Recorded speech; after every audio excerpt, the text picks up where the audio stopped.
Right guys, here with Harrogate Town assistant manager, Thirlwell. First of all, can you sum up your feelings about the first half of the season? Really pleased, proud.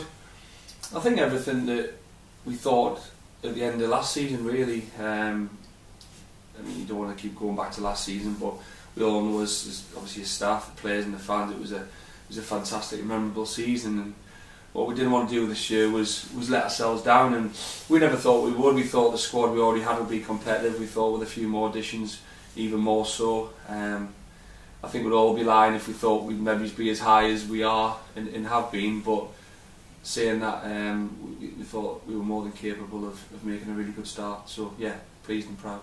Looking into 2019, what are your expectations for the rest of the season? Just keep it going. I mean, I don't think we can, as I've just said there, I don't think we can say where we think we'll be, where we want to be.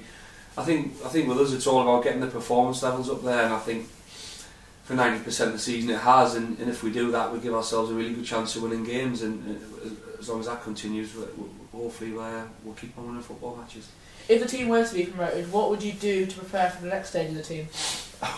Yeah, tough one. It's like, I understand the question. It's a bit early for us obviously to think about that or even contemplate it at the minute, but we'd have to do what we did last year and just assess the squad again and see what we needed, if anything, moving forward. But we're a long way away from that, and we're really happy with the squad of players we've got.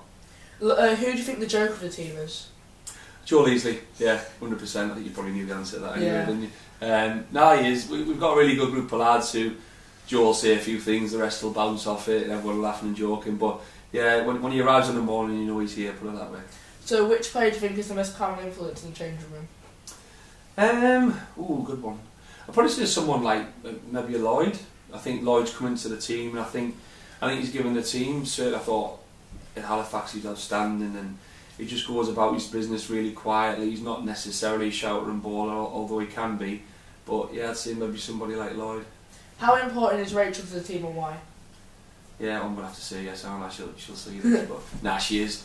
She's as important as anybody else, because thankfully, touch wood, obviously everybody gets injuries, but we're being okay, and she works really hard for them. She calls them her babies. She likes to mother them and look after them, and yeah, the lads certainly appreciate all that she does, as do we. What did you do for Christmas? Same as everybody else would imagine, just family round. We had it at our house. Me, my wife, Stephanie, and Lara and Casper, my kids, and had my mum and dad, Steph's mum and dad, and then various other family that drop in for a drink here and there. So yeah, just good family time. You and Siren's a partnership. How would you complement each other? I think, well, coming in, and credit to the gaffer, he's given me licence really to get out there and coach, obviously the way we want, the way he wants, and the style of play that we both feel suits the group. And then it gives him the opportunity to stand back when he wants to and look from a distance, and also on the flip side when he wants to come and take a session, whether that be defensively or set plays which he concentrates on, he does that. So I feel we let each other get on with the job that they have, if you get what I mean. I asked Sam about his experience as a player. I've got to ask, what was it like playing with Peter Reid at Sunderland? Yeah, fantastic. Just getting some memories back there, staying at the top that nobody else can see at the minute. But yeah, the old Sunderland top. It was fantastic. It was very much back then a sort of work hard, play hard environment in terms of the lads worked hard together, got results together, and then they would socialise together as well. And we had a real good camaraderie, and similar to what we want and what we try to create here every day within the group. You want as much as you can to be mates off the pitch as well as have each other's backs on it. Now, you made a debut against Chelsea. What was it like stepping on the pitch for Sunderland for the first time? Yeah, that's my Premier League debut. Well, I'd made my initial debut and the Football League debut previous to that, but I think the Premier League debut was always going to be massive, and to have it at home to Chelsea, it was one of those where you just hope it goes well and all the rest of it. Obviously extremely nervous, but it was like a dream on the day. I mean, 4-0 up at half time, and Super Kev was on fire that day and scored some unbelievable goals, and Quinny as well. I think they got 2 each actually. Yeah, it was just fantastic, and there was no better place to play as a Sunderland fan in a bouncing stadium alike with a full house. So you've played at a lot of grounds in your career. What's the toughest ground you've ever been to?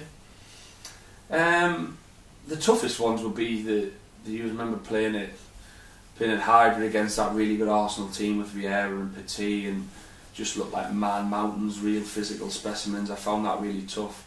And the grounds that stood out, I think, Anfield is an unbelievable place to play. Just that song when they all sing, you'll never walk alone. As you're walking out, you get goosebumps, and you look at that cop end and its phones, the scarves, and yeah, fantastic there as well.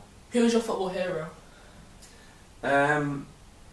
Funny enough, when I started to get into the game, it would be Kevin Ball at Sunderland in the sense of club captain, hard man, maximised everything that he had.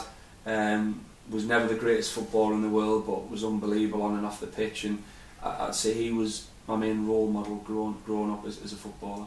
So Harrogate Town has a real family atmosphere about it. How important is it, and also how important is it to be part of the community? 100%. I think more and more. I mean, just seeing what we've been out there doing today, and there's when you see the smiles on the faces of the kids, you just hope that everything's right on the day in terms of the weather. There's a lot of little ones out there, and you just hope that the organisation of it, which is always bang on, and going back to it, there's no biting wind and rain, but it turns out to be a really positive, good day, and the last 2 days have been, and we try more and more to get out into schools and really put the name in the club out there. And the introduction of this pitch, which has enabled the PDC to start, has got more and more young blood into the club, and I feel that's filtering out now, and you see a lot more youngsters with Harrogate Town shirts on than you ever have before. Now, looking on to Saturday, what are your expectations for Sutton? Tough. When the fixtures came out at the start of the season, we thought really tough start, because they've been a benchmark over the last couple of years for the toughness of the league, real physical side. They've got the ability to play good football as well. So we had a tough game on the first day of the season, and we expect no different on Saturday. Is it Saturday now? Are we back to normal? Yes, it's Saturday now. What's your score prediction for Saturday's game? Well, I just hope it's a win for us. I'm not really bothered what the score is. If we can get 3 points, that'll be amazing. But we just want to continue the really good performance we thought the lads put in at Halifax. And like I said earlier, if we can control performances, hopefully that will bring results. Thank you, Paul. Good luck for Saturday. No problem. Cheers, mate. Thank you. Thank you. Hope you guys enjoyed watching the video. Don't forget to drop a like on it, subscribe to my channel, and I'll see you guys tomorrow for Sutton United. Come on, Town!